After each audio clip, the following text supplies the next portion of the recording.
Hello viewers, आज है 18 तारीख थी। 17 तारीख तो कल जो थी मैं कल 16 तारीख की रात को मेरे को बिल्कुल नींद नहीं आई थी, बिल्कुल नहीं नींद आई। सुबह 2 बज गए, 2 बजे तक तो मेरा फ़ोन वोन बजते रही इधर उधर। 3 भी बज गए, फिर 4 बज गए, फिर 5 बज गए। फिर मैं कहा 5:30 होने हैं, मोटर चलानी है।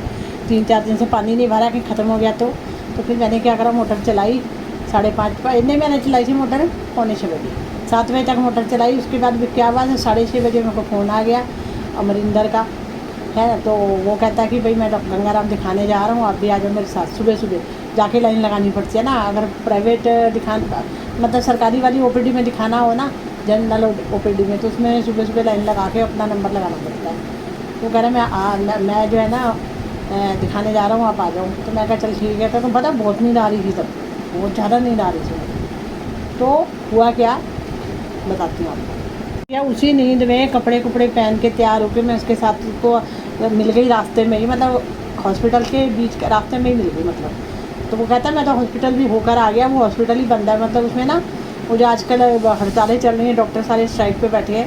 इस चक्कर में गंगाराम हॉस्पिटल में भी 1 दिन के लिए स्ट्राइक, और वो भी आज सैटरडे को ही होनी थी। सैटरडे को इसे डॉक्टर को दिखाना था, तो वो बेचारा दिखा नहीं पाया। फिर मैं अब देखो घर से निकल चुकी थी। अब इसके पापा तो वैसे ही गए हुए थे पूना। तो मैं घर में मैं 2 दिन से अकेली बैठी थी। दिन तो मेरा निकल जाता था आराम से, रात को मेरे को बहुत दिक्कत थी। मतलब पूरे घर में सन्नाटा जाया, मैं अकेली, है ना, दिक्कत थी। अब इसके पापा होते 2 जन तो होते हैं ना, कम से कम बात करते हैं, एक दूसरे के लिए चीज़ें बनाते हैं, है ना। तो इस तरह से तो क्या होता है कि फिर वो तो मेरे को जो है ना, फिर मैं उसके साथ मायके चली गई। वो कह रहा मायके चलो चलो चलो चलो, मेरे को ज़बरदस्ती ले गया था। कब गई, कल गई थी मैं। कल सुबह की बात बता रही हूँ। 17 तारीख की, है ना, आज 18 है। तो कल फिर मैं मायके चली गई। 10 बजे तक मैं मायके पहुंच गई थी। मैं वहाँ पर मेरे को इतनी नींद आ रही थी, नींद के झटके खा रही थी मैं। वहाँ जाके फिर मैं क्या करा, तो थोड़ा बहुत खाना वाना खा के, खाली पेट नींद नहीं आई, तो मैं जाके सोने की कोशिश कर रही थी। फिर मैं जूँ सोई मैं 4-5 घंटे सोती रही, ठीक है। सो के उठ के खाना खा के सो गई, और उठ के फिर मेरे को भूख लग रही, फिर खाया। फिर तब मैंने सबसे बातें करी। मतलब एक बात करने का भी मूड नहीं था, इतनी नींद आ रही थी मतलब, है ना। उठने के बाद कभी इससे बात कभी उससे बात, ऐसे कर के बाद जो बातें करनी होती है एक ही दिन में निबट जाती हैं हमारी, क्योंकि फ़ोन पे बहुत लंबी लंबी बातें होती नहीं हैं। तो हुआ क्या कि फिर शाम हो गई ना, तो शाम को फिर मैं राज मंदिर चली गई। मैंने सोचा कि राखी का त्यौहार है, तो चलो राखी में बांध गई आऊँगी। हस्बैंड ने आज सुबह आ जाना था, ठीक है। वो जो चढ़े हुए थे कल के चढ़े हुए थे, परसों के चढ़े हुए थे वो। परसों सुबह के टाइम 4 बजे की उनकी गाड़ी थी वहाँ से वापसी के लिए। तो उन्होंने आज आ जाना था। मतलब कह रहे थे रात के 2:30 बजे मेरी गाड़ी लग जाएगी निजामुद्दीन। मैं 2:30 गए, मैं 4 बजे आ जाऊँगा। तो अब बताओ, घर में कोई था नहीं, चाबी तो चलो उनके पास थी, वो खोल के अंदर आ सकते थे आराम से, है ना। और मैं तो फिर आज सुबह मैं वापस आ गई। कल शाम को फिर मैं गई राज मंदिर से मुझे भी कुछ, मैं कहा राखी का सामान देखती हूँ कुछ अच्छा। वैसे भी त्यौहार पे जो होते हैं बड़ी बड़ी ये दुकानें बहुत अच्छे से सजी होती हैं, ऑफ़र वगैरह भी होते हैं। तो चलो मैं चली जाती। फिर मम्मी ने कहा मेरा भी सामान ले आई हो, जा ही दिया घर के नीचे। तो फिर मैं अमरिंदर के साथ ही मतलब चली गई थी, है ना। मम्मी का सामान भी ला के दिया, उनको भी कुछ सामान मंगाना था, तो मेरे को भी अपना कुछ सामान लेकर आना था। तो मेरे को जो पसंद आया मैंने ले लिया। तो हुआ क्या, सामान ला के मैं भी सामान तो दिखाती हूँ आपको। फिर पता क्या है, फिर मैंने रात को मम्मी को अपना सामान भी दिखाया, मम्मी को उनका भी दिखाया कि मैं मम्मी के लिए क्या लाई हूँ।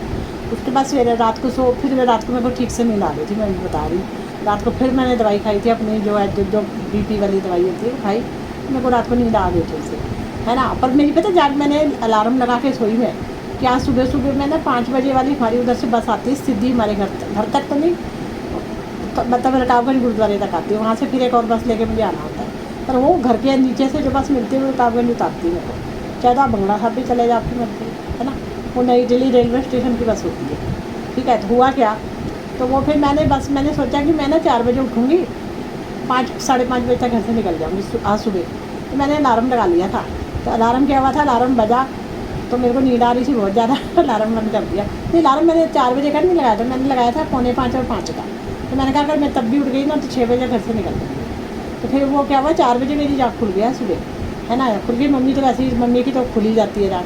वो रात को जल्दी सोती हैं, तो उनको कभी 2 बजे जाग खुल जाती है, कभी 3 बजे खुल जाती है।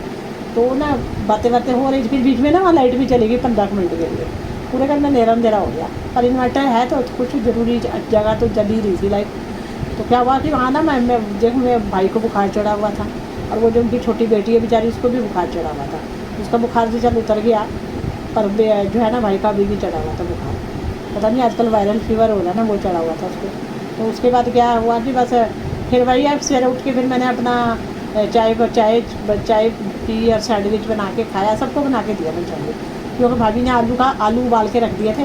तो सवेरे उठ के मैंने मसाला आलू का चाय तैयार किया और चटनियाँ वटनियाँ लगा के सबको सैंडविच खिला दिया मैंने। और उसके बाद फिर बस लेके मैं आ गई, क्योंकि हल्का फुल्का नाश्ता तो कर ही लिया था मैंने। फिर मैं आ गई घर। अब मैं पता घर कितने 9 बजे पहुँच गई। 9 बजे आ गई, अभी 1 घंटा मैंने आराम कर लिया है। अब मैं कहा चलो ठीक है, अब मैं अपना घर के काम करती हूँ।